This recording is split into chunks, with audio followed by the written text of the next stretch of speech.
안녕하세요. 사랑과 은혜입니다. 오늘은 맨손으로 하늘의 별을 딴 조선의 여인들이라는 이야기를 전해드립니다. 이 이야기가 쓰여있는 책은 재미로 읽는 조선 역사의 비밀인데요. 이유각 씨가 집필을 했고 한림학사 출판사에서 나왔습니다. 오늘 제목이 상징적이긴 하지만은 누구라도 금방 그 뜻을 알아채리라고 생각이 됩니다. 네, 그렇습니다. 바로 조선의 신데렐라 이야기입니다. 신데렐라는 서양의 동화책에 나오는 여자 주인공의 이름인 것은 누구나 잘 아는 사실입니다. 보잘것없는 신분에서 왕자님을 만나서 갑자기 최고의 신분 상승을 하며 부귀영화를 누리는 한 여성의 이야기입니다. 마찬가지로 조선시대에도 이런 신데렐라가 있었습니다. 천한 가정에서 태어나 온갖 고생과 수모를 당하다가 궁에 들어와 최고의 신분 상승을 하고 막강한 권력과 함께 부귀영화를 누리는 여성들의 이야기입니다. 그야말로 조선판 신데렐라 이야기라고 할 수가 있는데요. 그러면 누구의 이야기며 또 그들은 어떤 환경에서 어떻게 그런 신분 상승을 이루었던 것일까요? 그리고 그들의 운명은 어떻게 되었을까요? 흥미진진한 이 이야기 지금부터 사랑과 은혜가 전해드립니다. 맨손으로 별을 딴 조선의 여인들. 조선이라고 왜 신데렐라가 없었겠는가? 어느 왕조 어느 시대에서나 신분의 벽을 뛰어넘어 급부상한 예는 실로 부지기실 것이다. 하지만 평범한 여인에서 왕의 부인으로까지 그 신분과 팔자가 급변하는 경우는 아마도 10손가락으로 꼽을 정도에 그칠 것이다. 조선 왕조의 넘볼 수 없는 둥지이자 아지트인 대궐에서 기적적인 신분 향상을 이룬 여인들이 있었다. 조선의 여인들은 두 가지 통로를 통해서 품계로 표시된 벼슬을 하게 되어 있었다. 임금의 여인들은 내명부의 품계를 받았다. 반면에 임금의 아버지 쪽 친척들인 종친과 일반 문무관의 여인들은 외명부의 품계를 받았다. 내명부 품계에도 엄연히 두 종류가 있어서 관리직 여인들과 진짜 왕의 여인들을 엄격히 구분했다. 즉 관리직에 해당하는 궁녀와 진짜 왕의 여인들인 네 관이 있었다. 먼저 왕의 여인들인 네 관을 살펴보자. 정일품 빈, 종일품 귀인, 정이품 소이, 종이품 수기, 정삼품 소영, 종삼품 수경, 정사품 소원, 종사품 수건이 있었다. 결국 왕의 여자들은 정일품에서부터 종사품의 품계를 받은 고위직 여성 관리를 했던 것이다. 관리직 여성들인 궁관, 즉 궁녀에는 정오품인 상궁에서 종구품 주변관까지로 품계가 비교적 넓게 퍼져 있었다. 상궁의 우두머리가 제조상궁인데 그 어떤 경우에든 종사품 이상으로 그 품계가 올라갈 수는 없었다. 물론 이들 관리직 여성 관료들은 품계가 없는 하층 궁녀들을 관리하며 내명부에 속한 모든 일들을 책임지고 처리했다. 상궁 이하의 궁녀를 상궁이라고 불렀다. 세자궁에도 내명부 품계가 주어졌는데 임금과 마찬가지로 세자의 여인들과 세자궁의 심부름꾼들로 정확히 나뉘어졌다. 먼저 세자의 여인들에게는 양제, 종이품, 양원, 종삼품, 승희, 종사품, 소훈, 종오품이 있었다. 그리고 세자궁을 관리하는 내명부 행정직으로는 수규, 종육품, 수칙, 종육품, 장천, 종칠품, 장정, 종칠품, 장서, 종팔품, 장봉, 종팔품이 있고 종구품에 해당하는 장장, 장식, 장의가 있었다. 세자궁에도 물론 품계가 주어지지 않는 하층 궁녀들이 많이 있었을 것이다. 이제 외명부의 품계, 남편이나 아버지의 품계를 따라 봉작을 받은 여인들을 살펴보자. 우선 임금의 정녀, 소녀인 공주, 옹주는 품계를 초월한 무계로 다뤄졌다. 정일품 부부인, 종일품 군부인과 봉보부인, 정일품 군주, 종일품 현주, 현부인, 정경부인, 정부인, 숙부인, 숙인, 해인, 순인. 남자들의 품계 못지않게 여성들이란 품계 또한 대단히 체계적임을 알 수 있다. 일단 첩외소생이나 남편이 살아있을 때 개가한 여자는 품계에서 제외시켰다. 또한 남편이 사후에 개가를 하면 남편이 살아있을 때 주었던 봉작을 박탈했다. 그리고 2품 이상의 외명부는 본관과 의포를 붙이도록 허락했다. 예를 들면 명민씨 부부인으로 부부는 식이다. 종친에 대한 관리도 대단히 체계적이었다. 임금의 부계, 친척을 이루는데 적자 자손의 경우에는 4대손까지, 서자 자손의 경우에는 3대손까지 군으로 봉하여 종친으로 예우했다. 3, 4대손을 지나서 종친의 한계를 벗어나면 일반 문무관의 자손들과 똑같이 취급했다. 양면 출신의 첩에서 난 종친은 품계를 1등급 낮추고 천면 출신의 첩에서 난 종친은 품계를 2등급 낮추었다. 조선의 품계는 의외로 복잡해서 한 번에 선명하게 꿰기가 그리 수월치가 않았다. 정일품에서부터 종9품까지 퍼져 있으니 18품계로 이런 짓해도 사실은 종6품부터 정일품을 다시 상계와 하계로 양분했으니 정확히 말하면 30품계였던 것이다. 정3품 상계 이상은 당상관, 정3품 하계부터는 6품까지는 당하관 참상으로 불렀다. 정7품부터 종9품까지는 참하 혹은 참회로 불렀다. 이제 조선의 신데렐라를 살펴보자. 먼저 후궁에서 중궁으로 올라간 임금의 여인들을 살펴보자. 조선의 519년 역사에서 단 6명만이 그런 식의 샛별 운세를 타고났다. 제5대 문정비인 현덕왕후 권씨, 제8대 예종의 계비인 인순왕후 한씨, 제9대 성종의 두 번째 계비인 정현왕후 윤씨, 제10대 중종의 계비인 장경왕후 윤씨, 제19대 숙종의 후궁인 희빈장씨가 그런 기적의 운세에 해당된다. 먼저 문정비 현덕왕후 권씨의 스토리를 풀어보자. 14살에 세자궁의 궁녀로 들어와 세자의 눈에 들어 승진을 거듭했다. 우선 종4품 승희가 되었다가 곧이어 종3품 양원이 되었다. 당시 어진임금으로 통하던 세자의 아버지 세종은 이미 2명의 세자빈을 내쫓은 상태였다. 김우문의 딸인 휘빈김 씨는 세자가 15세 때인 1429년에 폐위되고 봉여의 딸인 순빈봉 씨는 세자가 22세 때인 1436년에 폐위되었다. 투기가 심하다는 이유와 행실이 방정하지 못하다는 이유로 대궐에서 쫓겨난 것이다. 권 씨는 결국 한창 때인 19세, 23세의 세자와 짝꿍이 되어 꿈에 그리던 세자빈에 책봉되었다. 하지만 호사다마인지 권 씨는 23세의 여조라고 만다.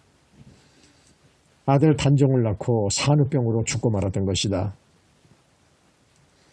9년 뒤에 세자가 문정으로 즉위하자 왕비로 추봉되었지만은 그녀의 불행은 거기서 끝나지 않았다.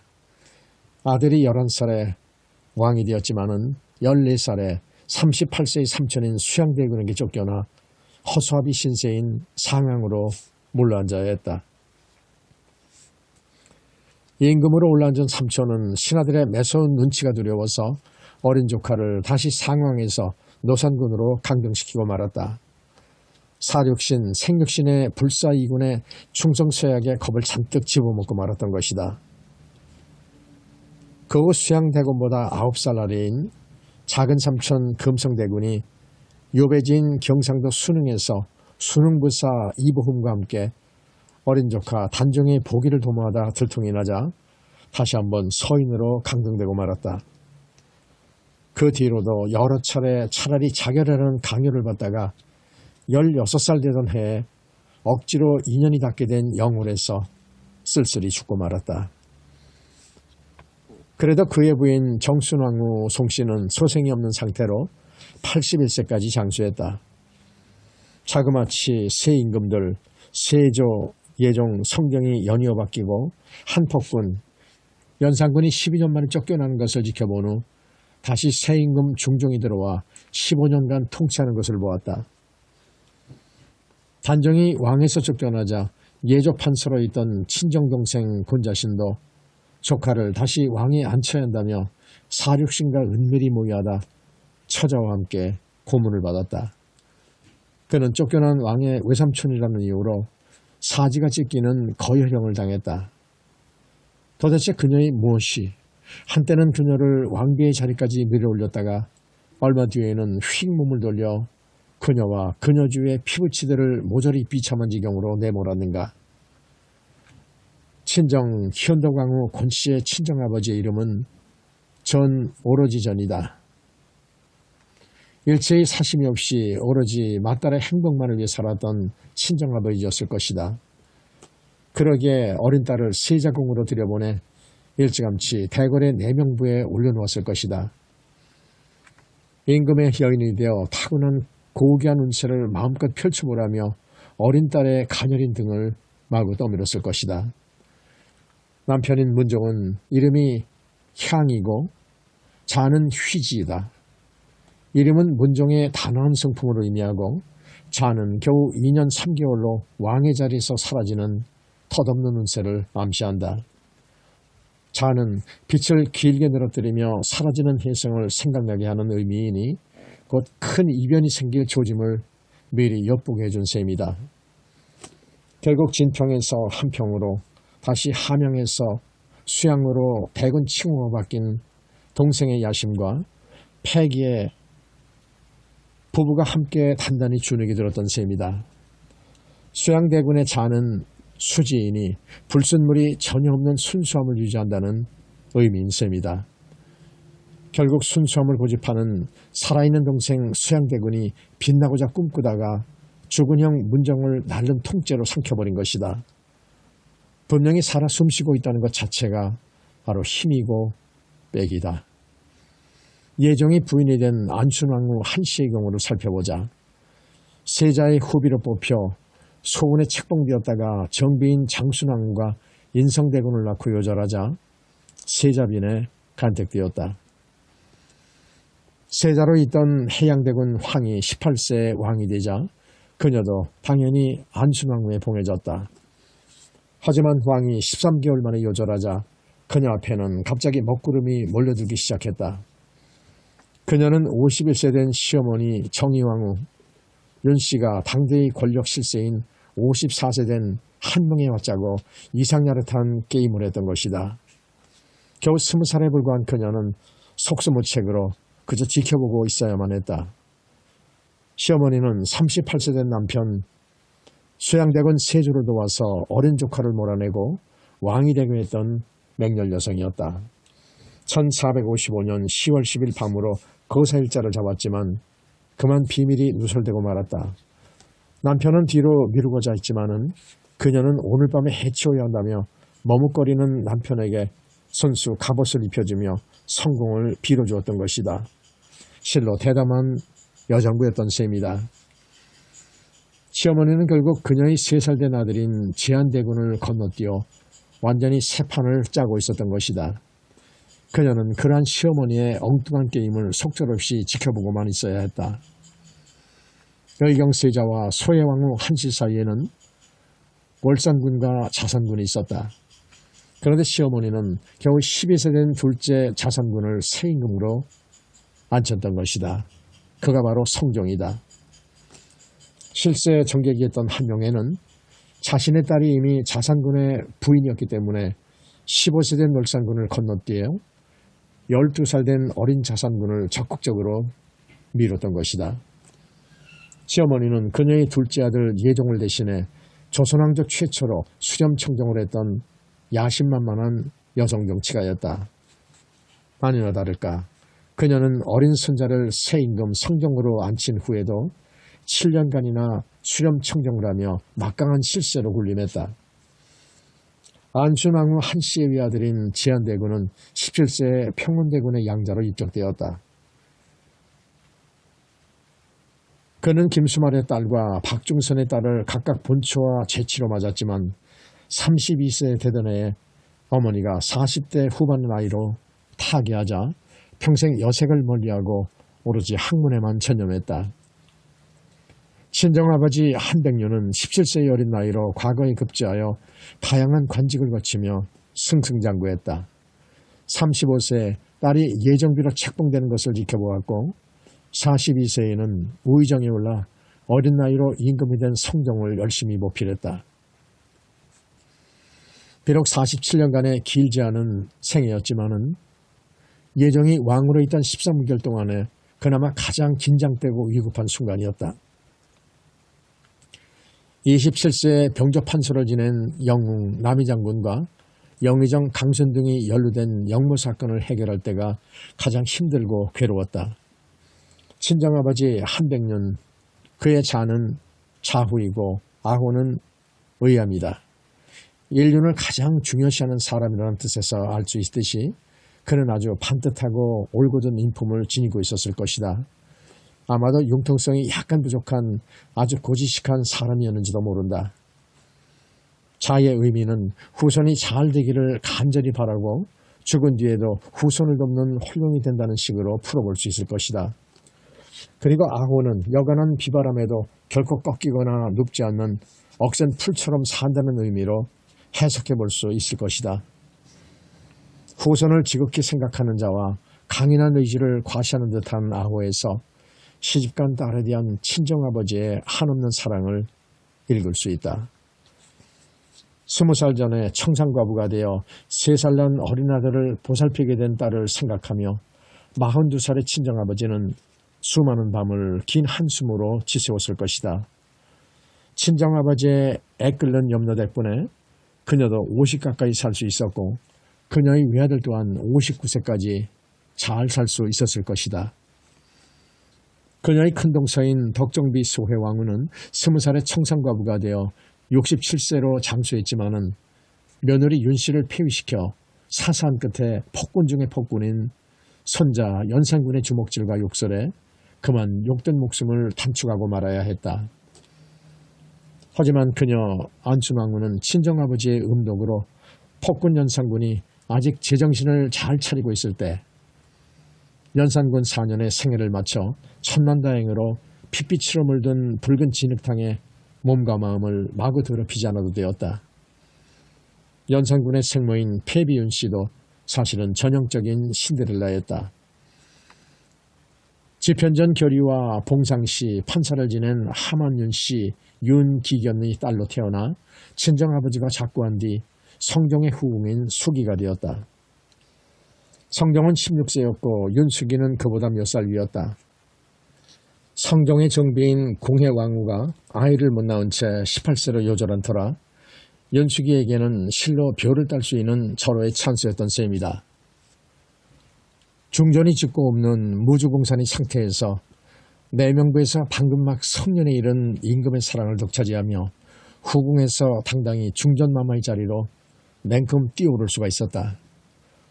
곧이어 떡두꺼비 같은 아들까지 낳고 말 그대로 인생 역전을 이룬 임금의 여자가 되었다.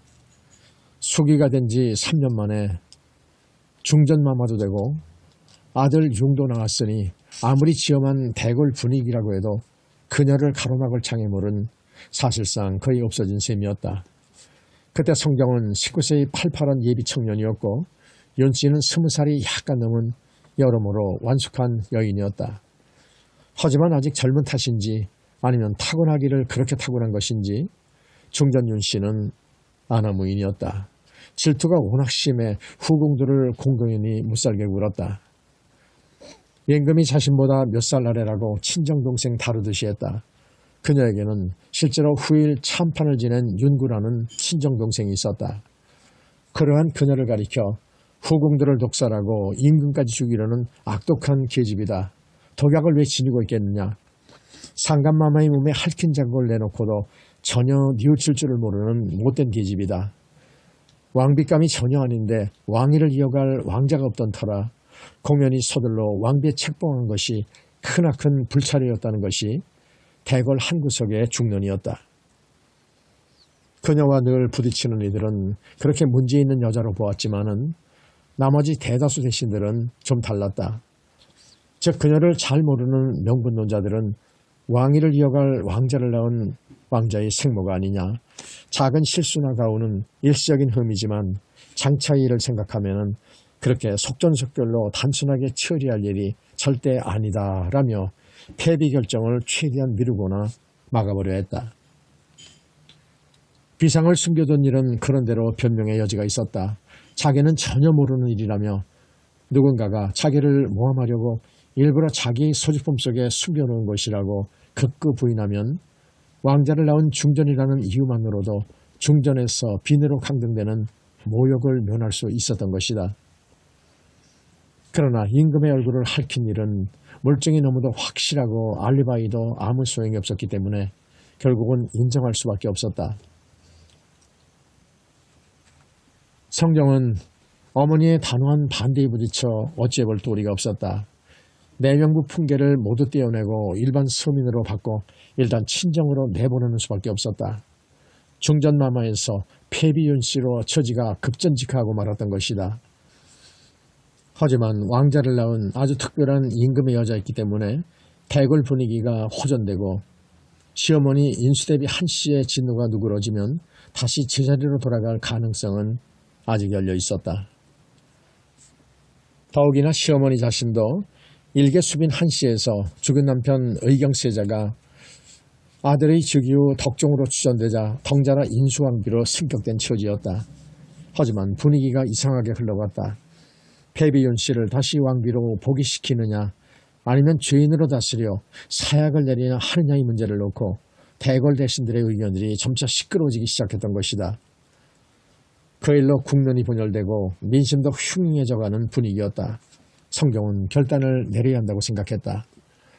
조정 대신들의 명분론, 동정론도 일리가 있지만 그보다는 20살의 청산가부가 되어 3살 위의 형 월산근과 자신만을 믿고 살아온 홀어머니의 반대를 먼저 생각해야만 했다.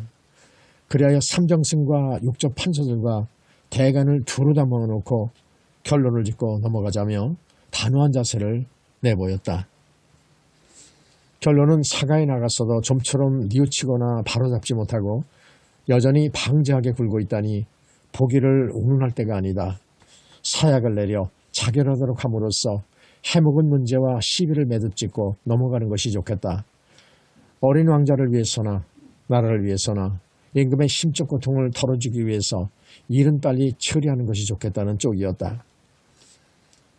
좌승지 이세자로 하여금 사약을 패비윤 씨의 사가로 가지고 가 어명을 속히 집행하도록 했다. 속의 윤 씨에서 중전마마로 승격되었던 신데렐라 윤 씨는 자신의 칼칼한 성깔과 짧은 인내심 때문에 끝내 남편이 내려준 사약을 마시고 피를 토하며 죽고 말았던 것이다. 결국 역사 속의 패비윤 씨로 기록되고 만 것이다. 비록 죽은 후 10수년이 지나 왕이 된 아들이 아버지 성종 임금의 유언을 깡그리 무시한 채 무덤으로 옮겨 회릉이라 고쳐짓고 재혼 왕으로 부르기는 했지만은 그 억지로 만든 역사는 잠시 한때로 끝이 나고 진짜 역사는 여태껏 패비윤 씨로 기록해놓고 있지 않은가. 그리고 아들이 왕이 된 지 정확히 10년, 1504년 연산군 10년 갑자사와 그때 윤 씨를 죽도록 방관하거나 적극적으로 분위기를 만들었던 대신들이 모조리 도륙당하게 되었지만은 그런 뒤늦은 복수의 사륙전이 대체 무슨 소용이란 말인가. 공연히 무수한 죽음들을 무덤에서 다시 깨워 부관 참시함으로써 떠돌이 귀신들만 양산하고 불안 귀신과 노숙 귀신만 많이 만들어낸 것이 아닌가. 도대체 무엇이 신데렐라 윤 씨를 패비윤 씨로 전락시켜 놓은 것인지 궁금하다. 친정아버지의 이름 때문인가. 윤기견이건 윤기문이건 일어날 기와 밭고랑과 밭이랑을 뜻하는 밭도랑과 밭이랑 무로 이루어진 이름이다. 우선 앞의 글자는 벌떡 일어나 급히 달려나가는 모습을 연상시킨다. 또 다른 글자는 너른 밭을 일고 풍요로운 들판으로 바꾸는 그 억척스러운 팔뚝과 끝이 다 닿아서 햇볕에 번쩍번쩍 빛나는 농기구들을 떠올리게 한다. 친정아버지의 이름에는 새 지평을 여는 패기와 욕심을 내다 스스로 피로해지는 운세가 함께 깃들어 있다. 급한 성격과 여간에서 차지 않는 욕망이 같이 들어있다는 뜻이다. 아마도 그는 자신의 삶도 그런 식으로 이끌었을 테고 딸에게도 은근히 그런 식으로 살기를 권했을 것이다. 패기와 욕망, 칼과 방패를 들고 나간 것이 아니라 한 손에는 칼, 다른 손에는 창을 들고 나간 꼴이다. 공격에는 쓸모가 있는 기질이지만 막상 방어하게 될 때는 무용지물이 되고 마는 기질인 것이다. 일개 궁녀에서 종이품 수기로 그리고 품계가 아예 없는 무품계의 왕비로 올라서기까지는 양날의 공격력이 꽤나 쓸모 있었을 것이다. 그러나 상황은 그렇게 녹록하지가 않았다. 우선 젊고 예쁘고 섹시하기까지 한 엄숙이 정숙동의 후궁들이 임금을 에워싸고 있었다. 그리고 무엇보다도 20살의 청산가부가 되어 왕비가 못된 채 영원한 세자빈으로 머물게 된 40세의 시어머니도 어디 얼마나 잘하나 두고 보자며 나를 세우고 있지 않은가. 보통의 시어머니가 아니었다. 대국인 명나라에도 든든한 백이 있던 특이한 가문 출신이었다. 친정아버지도 좌의정을 지낸 한학이지만 특이하게도 고모가 명나라 황제인 성조가 된 터라 조선 조정에서도 아주 어려워하는 가문이었다. 덕분에 친정아버지는 14살의 어린 나이로 명나라에 가서 광록시 소경이라는 벼슬까지 달고 왔고 그 이후에도 어려운 일이 있을 때마다 명나라에 가서 남달리 공을 많이 쌓았다. 소양대군이 어린 조카 단종을 몰아내고 스스로 왕이 되었을 때는 찬탈이 아니라 왕위를 받아 왕이 된 것입니다 라고 해명하고 귀국하다가 도중에 53세로 객사했다. 실로 막강한 친정을 배경으로 얻고 있던 유별난 시어머니였다. 그녀의 친정아버지 이름이 구들 확이니 그 단단히 박힌 바위돌을 무슨 수로 팔을 수 있었겠는가. 속으로는 단단하되 겉으로는 부드럽게 하라는 친정아버지의 신신당부 덕분에 시어머니는 자신의 시어머니 정의왕후 윤씨 세조비가 대단히 유별난 여인이었음에도 별 탈 없이 잘 적응했던 것 같다. 남편 없이 두 아들 월산군과 후일 성병이 된 자산군을 키우면서도 65세로 타계할 때까지 아마도 며느리 역할을 잘 해냈을 것이다. 시어머니는 또 67세로 죽었으니 자신의 시어머니보다 정확히 2해를 더 산 셈이다. 그래도 52세에는 35살 먹은 큰아들 월산군 정이 먼저 죽고 57세에는 35세 먹은 둘째 아들 성정이 먼저 타계했으니 비록 67년에 결코 그렇게 길지 않은 생이었지만은 가슴에 못을 많이 박으며 고달프게 살았던 셈이다. 조선의 신데렐라를 꿈꾸던 윤씨는 끝내 폐비 윤씨로 종치고 말았지만은 까마귀 날자 배 떨어진다고 남의 불행 속에서도 또 하나의 행운이 싹을 틔우기도 하는 법이다. 윤씨가 중전의 자리에서 쫓겨나 폐비 윤씨가 되자 파평윤씨 집안에서 새로운 신데렐라가 떠오르게 된 것이다. 11세 5살 위의 세자 성종을 만나 내명부 수기로 들어와 있던 아가씨인데 그녀가 17살 되던 해 중전 하만윤씨가 사가로 배출되자 곧이어 왕비로 떠오르게 되었다. 마침내 파평윤씨 집안의 그녀는 이듬해 18살로 23살의 임금 성종을 섬기는 중궁전 즉 중전이 되었다. 마음이 얼마나 따뜻했던지 세자 연산군이 비록 자신보다 14살 어렸지만은 자신의 친아들처럼 애지중지 아껴주었다. 성격이 원래 포악했던 연산군마저도 후일 정연왕후 윤씨를 친어머니로 알고 지냈다고 했을 정도이다. 그녀의 현명함과 성격을 익히 미루어 짐작해 볼 수 있을 것이다. 그녀의 외아들 진성대군 중종이 세자 연산군이 12살 되던 해에 태어났으니 최소한 12년간은 친아들처럼 돌볼 수 있었을 것이다. 아마도 그녀의 그런 현명함 때문에 폭군 중에 폭군인 연산군도 12살 나이인 이복동생 진성대군을 견제하지 않고 잘 지낼 수 있었을 것이다. 친정아버지의 이름이 성체를 에워싼 깊은 도랑처럼 철저히 보호해준다는 의미인 호이고, 자는 숙보이다. 참으로 신기하지 않은가. 이름에는 둘레를 에워싸 함부로 접근하지 못하게 보호해준다는 의미가 들어있고, 자에는 항상 젊음을 유지하며 끝끝내 잘 보살펴주고 잘 도와준다는 의미가 들어있다. 친정아버지 윤호는 딸이 11살 어린 나이로 내명부 수기가 되자 느닷없이 과거를 볼 생각을 했었던 것 같다. 딸이 14살이 되던 해에 52세로 과거를 보아 급제했다. 하지만 이듬해 정삼품벼슬인 병조의 참지가 된 것으로 보아 아마도 그는 과거 보기 이전부터 간직에 나와 있었던 것 같다. 곧이어 종이품인 공조 참판이 되고 64세에는 정일품인 돌령부 영사가 된다. 70세에 우의성을 지내고 왕비가 된 딸이 34세일 때 72세로 타계했다.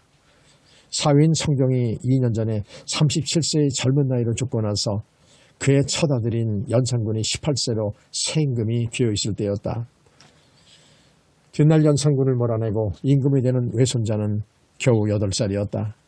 그는 결국 자신이 눈을 감기 전에 보았던 8살의 외손자와 34살의 딸의 앞날을 비록 홀령이 되었어라도 정말 완벽하게 지켜주고 있었던 것이다. 그 덕에 딸은 조선의 신데렐라 정현왕후가 되었고 외손자는 중종이 될 수 있었던 것이다. 딸은 비록 32세에 과부가 되었지만은 44세 되던 해 18세 아들이 임금 중종이 되는 것을 보고 그 이후 24년 동안 임금이 된 아들의 효도를 받으며 잘 살다가 68세로 신데렐라의 멋진 인생 역전을 마무리 지었다. 친정아버지의 완벽한 부가 얼마나 탄탄하고 든든했던지 친정오빠 윤상누마저도 죽을 고비를 무사히 잘 넘길 수 있었다. 자신의 어처구니 없는 바보짓으로 하마터면 죽을 뻔했는데도 아무 탈 없이 잘 넘기고 곧 재기할 수 있었다. 훈련은 부정, 종삼품으로 있을 때 매제인 성종이 37세로 타계했는데 그는 무관의 괄괄한 기질 때문인지 그만 기생을 끼고 술을 마시며 흥청망청 놀았던 것이다. 아니나 다를까 그는 대간의 탄핵을 받고 파면당해 4년 동안 참으로 별 볼 일 없이 지내야 했다. 칼자루에 녹이 시뻘겋게 쓸도록 할 일 없이 세월만 흘려보내고 있었던 것이다. 하지만 완벽하게 보호해준다는 아버지의 이름과 자의 든든한 뒷받침에 의해서 4년 후에는 세자 이기사 우이기로 복직되었다. 그리고 7년 뒤인 연산군 말기 1505년에는 공조 참의에 올랐다. 그는 여동생의 아들이 희대의 폭군인 연산군을 몰아내고 18세로 당당히 왕 중종이 되는 것을 보고 나서 2년 뒤에 타계했다. 철저히 보호한다는 윤호의 이름과 자가 결국 딸과 외손자를 각각 왕비와 왕으로 세우고 아들을 죽을 고비에서 살려내 끝까지 벼슬길을 잘 걸어가게 만들어 주었던 것이다. 매제가 죽었을 때 기생을 끼고 놀다가 탄핵받은 아들은 과연 어떤 기질의 사람이었을까? 이름이 윤상노인데 그 뜻은 물이 흘러가듯이 느긋하게 산다는 것이고 자는 제대로 관리를 안 해 허름해지고 더러워진 집을 의미하는 상경, 아우는 제대로 관리를 안 해 허름해지고 더러워진 집을 의미하는 나헌으로 지었던 것이다. 목가시험에 장원급제한 무관인 탓인지 이름이나 자나 아우가 모두 안정감보다는 그저 개성과 독특한 취향만 물씬 묻어난다. 풍요와 여유를 좋아하면서도 다른 한편으로는 벼슬에 대한 집착과 의욕이 실로 대단하다. 아무 것에도 매이고 싶지 않으면서도 다른 한편으로는 잔머리를 굴려 이속을 챙기고자 하니 매제의상 즉 국상을 당한 신하의 처지에서 무엄하게도 기생과 놀아나고 만 것이다. 다행히도 32세의 여동생은 죽음 임금의 정비이고 70세인 아버지는 우의정이 자리에 앉았다. 정말 살아서는 한없이 든든한 아버지였고 죽어서는 눈물겹도록 고마운 조상귀신이었다. 홀로 된 딸 정현왕후와 못난 아들 윤상노와 폭군의 위태로운 그림자 속에 있는 외손자 진성대군, 후에 중종, 그를 완벽하게 보호해준 대단한 조상귀신이었다. 연산군의 이복동생인 진성대군은 일단 18세에 반정에 성공하여 왕이 되었지만은 개인적으로는 아주 복잡한 문제를 안고 있었다.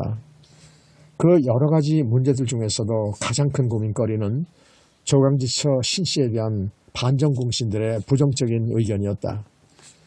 신씨의 고모는 연산군의 부인이고 좌의정이던 친정아버지 신수군은 당신의 사위인 진성대군을 새 임금으로 옹립하려 하니 반정에 함께 참여합시다라는 박원정의 제안을 거절했다가 자신의 형제들과 함께 반정 세력들에 의해서 살해되고 말았다. 반정에 성공하여 남편인 진성대군이 왕이 되자 곧이어 왕비 단경왕후에 책봉되었지만은 조정 분위기가 워낙 험악하게 돌아가 이듬해 그만 친정으로 쫓겨나게 됐다. 이런 비극적인 스토리를 잇고 새로운 신데렐라가 탄생했으니 그녀가 바로 장경왕후 윤씨였다. 그녀는 15세의 나이로 폭군을 몰아내고 새 임금이 된 중종의 후궁이 되었다. 그런데 이듬해 그녀는 용꿈을 꾸게 되었다. 입에 여의주를 물고 눈물을 흘리는 용을 가녀린 손으로 어루만져 위로해주는 한 소녀를 꿈속에서 보게 된 것이다. 그리고 그녀는 조강지처를 내쫓고 한숨과 눈물로 지새는 젊은 임금을 위로하는 어린 왕비가 되었다. 용꿈이 적중한 셈이다. 19세의 젊은 왕은 20세의 조강지처를 궁궐 밖 친정으로 내보내고 하루하루를 먼 하늘만 쳐다보며 울적한 마음으로 보내고 있었다. 그때 조선의 신데렐라가 된 16세의 그녀는 너무도 짧은 행복을 차지하고 말았다. 24세의 젊은 나이에 불쌍한 핏덩이만 달랑 남겨둔 채 27세의 사랑하는 임금님과 영영 헤어져야 했던 것이다. 비록 그녀가 죽은 지 꼭 29년 뒤에 외롭게 자란 왕자가 임금님 곧 인종이 되었지만은 결국 8개월 동안의 왕이었다.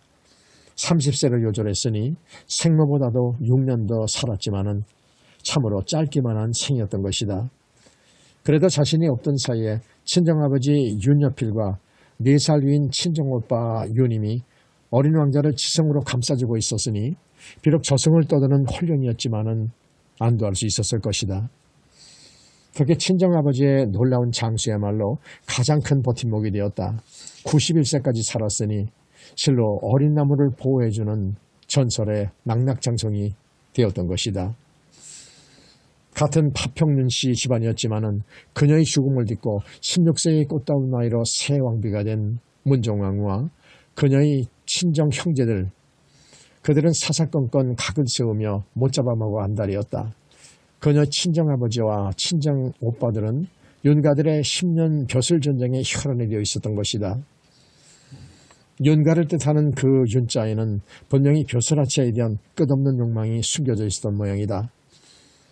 나라를 다스릴 생각은 아니하고 벼슬 다툼에 나서기만 서둘렀으니 어떻게 친족의식, 피부치 생각이 났겠는가. 그녀의 아들 인종 29세의 왕이 되어 8개월 만에 타계하자 소인으로 통하던 문종왕후 세력이 조선의 마지막 참극 1545년 명정 즉위년에 을사사화를 일으켜 조정 대신들과 그녀의 친정 식구들을 빗자루로 쓸어내듯이 깡그리 쓸어 없애려 했다. 결국 돌령국 판사 종인품을 지낸 친정아버지는 80세 고령이라 간신히 목숨을 건진 채 용인으로 귀향을 가야 했다. 5년을 객지에서 고생하다가 85세로 풀려나 91세로 긴 생애를 마감했다. 무관으로 급제하여 왜구를 처없애는 일에 앞장섰던 늠름하고 씩씩한 친정오빠는 자신의 세 아들들과 함께 58세로 사사되었다. 소인에 의한 대윤의 말살이고 대숙청이었다. 단순한 복수극이나 정권 쟁탈전이 아니었다. 영무줄에 몰아 멸문지화를 당하게 했던 것이다. 친정오빠가 중종의 팔남으로 희빈 홍씨 소생인 봉성군을 왕으로 삼으려 했다. 인종 승하 뒤에는 성종의 삼남 계성군의 양자인 계림군을 왕으로 세우려 했다고 억지 주장을 늘어놓았으니 걸리기만 하면 모두가 그저 파리 목숨이 되고 마는 지경이었다. 결국 애꿎은 계림군은 겁이나 안변으로 도망쳤다가 현지 현감 김남에게 생포되어 서울에 압송된 후 군기시 앞에서 효시되고 말았다. 한편 봉성군은 유배지를 옮겨 다니다가 끝내 사사되고 말았다. 24세로 신데렐라의 꿈을 접은 장경왕후의 친정아버지 윤여필의 이름 뜻은 내 운세가 휘거나 꺾이지 않도록 든든하게 붙잡아주겠다이다. 친정아버지의 그런 이름 때문에 그녀는 비록 너무 짧게 신데렐라의 꿈을 접고 말았지만은 핏덩이였던 아들만은 온갖 어려움을 딛고 임금이 될 수 있었을 것이다. 병약한 가운데서도 잘 성장하여 비록 8개월의 짧은 시간이었지만은 어엿한 왕이 될 수 있었으니 그깟 장단이 뭐 그리 대단하겠는가.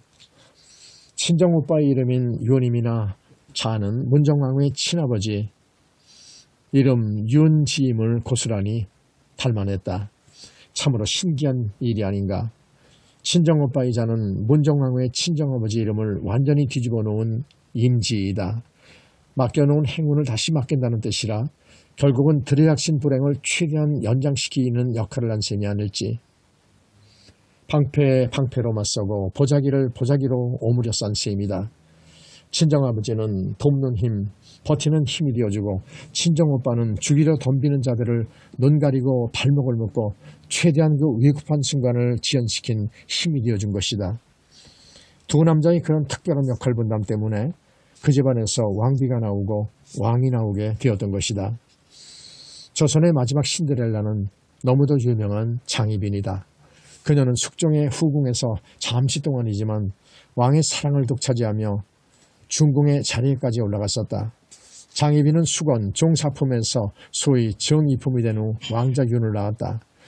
그녀의 애교나 미모가 어찌나 대단했던지 남편인 숙종은 이듬해 왕자윤을 노대신들의 반대에도 불구하고 원자로 책봉했다. 아직 왕세자로 책봉한 상태는 아니었지만은 임금의 맏아들임을 내외에 선포한 셈이니 왕세자로 책봉한 것이나 다를 바 없었다. 어머니 소희 장씨는 당연히 희빈 장씨로 승격되었다. 82세의 송시열이나 60세의 김수환 같은 노대신들은 목숨을 걸고 격렬히 반대했다. 조선 왕자의 정통성이 그 뿌리에서부터 흔들릴지 모른다고 생각했던 것이다. 아니되옵니다. 중전께서 아직 젊으시지 않습니까? 중궁전에서 후계자가 나오시는 게 너무도 당연합니다. 더욱이나 작년에 얻으신 왕자께서는 아직 너무 어리지 않습니까? 제발 너무 서두르지 마옵소서 라고 간청했던 것이다. 송시열은 이미 73세 중추부사 영사를 지낸 후 제자 윤증과의 갈등으로 서인이 노론과 수론으로 갈라지는 것을 보자 일찌감치 은퇴하고 청주 화양동으로 내려가 있었던 터였다. 하지만 장희빈의 농간에 의해 나라가 흔들리고 있다고 생각하고 아니되옵니다 라는 격렬한 내용의 상소를 두 차례나 올려 숙종의 심기를 심하게 뒤흔들어 놓았다. 김수왕은 51세 영의정을 지낸 후 남인의 부침과 서인의 진태에 가랑잎처럼 실려 다니다가 장희빈의 미인기에 놀아나고 있는 임금의 동태를 심히 걱정하여 무엇이 급해 벌써 후계자 결정을 거론하십니까? 라고 이빠른 소리를 해대었다. 이상하게도 남인 세력은 임금의 눈치만 살피며 전하의 뜻이 대충 옳다고 여겨집니다. 모른 척할 테니 뜻대로 하시지요. 안 보고 못 들은 척 하겠습니다. 라는 식으로 나왔다. 80을 넘긴 송시열은 제주도로 유배를 갔다가 재조사를 받으러 서울로 압송되어 오는 중에 정읍에서 사사되고 말았다. 워낙 특이 체질이라 약발이 잘 안 받아 지켜보는 이들이나 마시는 이나 무척 애를 먹었다는 일화가 입소문으로 퍼져 아직껏 회자되고 있을 정도이다. 나이는 비록 80을 넘겼지만은 몸속의 정기나 마음가짐은 실로 열혈 청년보다 더 강하고 뜨거웠던가 보다. 60세의 김수왕은 진도로 유배를 가서 그곳에서 사약을 받았다. 28세의 임금과 장희빈의 원승이고 19년 전 경신 대척출의 집권에 성공한 서인들의 완패였다. 이 일은 거기서 끝나지 않았다. 장희빈의 아들 윤이 세자로 책봉되고 꼭 4개월 만에 2년 왕후 민씨가 왕비의 자리에서 쫓겨나 친정으로 자리를 옮기게 되었다. 22세의 젊디 젊은 여인이 하루아침에 임금의 곁으로부터 일반 백성의 자리로 그 신세가 돌변하고 만 것이다. 이로써 희빈 장씨의 신데렐라 꿈은 새로 깔아놓은 아스팔트처럼 시원하게 뚫리고 말았다. 하지만 세상은 의외로 시끄러웠다. 비록 이씨 왕조가 선 지 이미 300년이 되는 시점이니 웬만한 진동과 바람에는 눈 하나 깜짝하지 않는다고 하나 학문과 명문으로 똘똘 뭉친 선비사회가 아닌가. 이치에 맞지 않고 천륜과 인륜에 어긋나면 목숨을 걸고 저항하는 것이 하나 미덕이고 원칙이었던 사회였다. 당연히 희빈장 씨의 농간에 의한 일련의 사태인 것을 뻔히 아는 선비 대신들이 가만히 있을 리 없었다. 아니되옵니다. 그렇게는 못하옵니다. 라는 상소와 항의가 빗발치듯 했다. 임금은 자신의 고집을 꺾지 않기 위해서 먼저 19년 전에 실각한 남인 세력을 자신의 주위에 포진했다. 이로써 세력 판도가 확 뒤바뀌고 만 것이다. 경신년 1680년에 쫓겨난 남인 세력이 기사년 1689년을 만나 꼭 19년 만에 화려하게 컴백한 것이니 해가 지고 달이 뜨자 당연히 망해가고 쫓겨가는 세력이 생기게 되었다. 아니되옵니다. 로버트 전 80여 명의 서인들이 죽거나 귀향을 가거나 벼슬에서 쫓겨났다. 의리의 대적 선비로 통하던 박태보, 그는 되게 두들겨 맞으며 고문을 당하고는 유배길을 떠나던 중에 노량진에서 숨이 끊어지고 말았다. 그의 나이는 결코 많다고 할 수 없는 35세였다. 훗날 아버지 박세당도 74세의 나이로 주자를 반대한 사문난적으로 몰려 유배를 가는 도중 옥과 지금의 전남 곡성에서 죽었으니 참으로 기구한 부자였던 것이다. 남녀의 정분도 막기 어려운 법인데 임금님의 바람길을 무슨 수로 막을 수 있었겠는가. 더욱이나 아직 30도 채 안 된 임금이 워낙 술수가 뛰어나 카멜레온처럼 색깔을 요리조리 바꾸는 판에 노 대신들과 책상머리에 붙어 앉아 책 읽기나 좋아하는 선비들이 무슨 수로 시시각각 조화를 부리는 상황 변화에 기민하게 대처할 수 있었겠는가. 희빈 장씨는 중전마마가 되어 임금을 곁에 끼고 생글생글 잘도 웃던 시절을 싹둑 끊어 정리하고는 갑자기 아주 표독스럽게 굴기 시작했다. 그녀는 내가 왕통을 잇도록 해주지 않았느냐, 내가 해준 것은 이만큼인데 어째서 내게 주어지는 것은 이리 더 작으냐는 식으로 혀를 함부로 놀리며 마구멋대로 굴었다. 그녀의 행동은 조강지처를 흉내내는 수준이 아니라 아예 한술도 떠서 임금의 상투 끝에 올라서려 했다. 임금이 30을 넘기자 생각이 많이 달라지기 시작했다. 이게 아닌데 하며 자주고개를 갸우뚱거리기 시작했다. 왕은 드디어 33세가 되던 해에 결심을 굳혔다. 사저로 쫓겨난 2년 후 민씨가 그립기도 하고 자신의 찰떡선이 없는 짓이 무척이나 부끄럽기도 했다. 그러한 심경 변화를 눈치 못 챌 리 없었다. 패비 민씨는 잘 지낸다냐?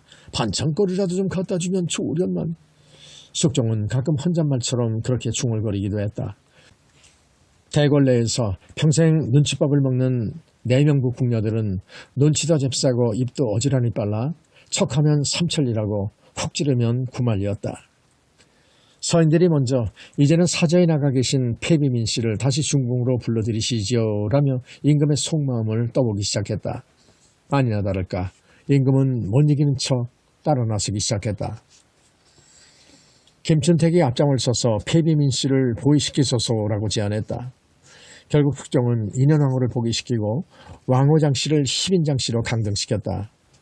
숙종대의 대표적인 신대를 했던 장 씨는 4년여 만에 다시 정일품 희빈으로 내려선 것이다.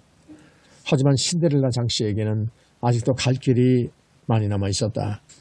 자신이 낳은 왕자가 13세 되던 해 1701년에 저승사자가 자주 꿈에 나타나 어서 오라며 손짓을 하고 죽은 조상들이 차례로 나타나 기이한 몸짓을 하는 것이었다. 공연히 불안해 몸을 떨면서도 그녀는 어린 왕자를 든든한 백으로 믿으며 떨리는 가슴을 어루만지고 있었다. 그런데 폐비에서 다시 중전으로 들어앉았던 인현왕후 민씨가 34세의 나이로 한많은 생애를 마감하자 날벼락이 떨어지고 말았다. 취선당 서쪽에 신당을 짓고 인현왕후를 저주한 일이 들통나고 말았던 것이다. 소문은 너무도 무서웠다. 희빈장 씨가 중전을 저주하여 불쌍한 중전마마가 일찍 죽었다면서 다들 그녀를 저승에서 막 올라온 추악한 귀신으로 여기기 시작했다. 결국 그녀는 신데렐라의 꿈을 졌고 40살의 임금과 13살의 어린 아들 경종을 남긴 채 무고죄로 사형을 받고 말았다. 꿈은 반드시 이루어지지만 그 끝은 항상 장밋빛일 수 없는 것인가 라는 한마디 말을 남기고 짧은 생애를 총총히 거둬들여야 했다. 희빈장 씨는 오빠 장희재가 있었다. 인현왕후를 함께 해치려다가 유배를 가기도 했지만 한때는 잘 나가는 어엿한 실세였다. 종이품인 금근별장과 총룡청 총룡사를 지낼 때는 여동생으로 인해 대고란을 마구 휘젓고 다녀도 누구 하나 시비 거는 자가 없을 정도였다. 남궁원 등이 어린 세자의 외삼촌이니 세자가 상처받지 않도록 처형보다는 유배가 더 낫겠다고 하여 가까스로 목숨만을 부지할 수 있었던 것이다. 그러나 여동생이 중전 저주 사건으로 사형을 받고 죽자 그도 중전 저주에 관련된 무녀, 궁녀들과 함께 처형되고 말았다. 인동장씨 집안의 두 히어로는 저주와 무고로 왕비를 죽게 한 못된 남매로 못사람들의 마음속에 깊이 간직되고 있었다. 오빠 이름이 특이하다. 희재인이 희망을 싣고 가는 마차를 연상시키는 이름이다. 하지만 그놈의 희망이 지나치게 부풀어 올라 그만 여러 사람들의 목줄을 누르고 끝내는 자신의 숨통도 누르게 되었던 것이다. 그래도 미움보다는 사랑이 더 위대한지 그나마 사랑의 열매인 아들을 둔 덕에 희빈장 씨는 죽은 후 꼭 19년이 지나서 임금이 된 어린 왕자를 지하세계에서 4년간 마음을 졸이며 바라볼 수 있었다. 22세에 임금이 된 어린 왕자는 26세를 일기로 요절했으니 결국 희빈장 씨 오빠 장희재의 희망시로 나르기는 4년간의 왕노릇으로 끝이 나고 만 것이다. 어린 왕자 경종의 이름은 윤이고 자는 휘서이다. 햇빛처럼 빛을 발한다는 이름과 환하게 빛나는 상서로운 상징이라는 자에서 드러나듯 어린 왕자는 빛을 발하는 운세를 타고났던 것이다. 어머니 희빈 장씨와 외삼촌 장희재의 희망시로 나르기가 어린 왕자의 햇빛 같은 신비한 기운에 접목돼 비록 4년의 짧은 기간이었지만은 어엿한 임금님을 세웠던 것이다. 결국 의지하고 기댈 것은 오로지 자신의 애교와 미몇뿐이던 장씨 아가씨의 신데렐라의 꿈은 어린 왕자의 머리 위에 올려진 멋들어진 금관 왕관을 통해서 대신 이루어진 셈이다.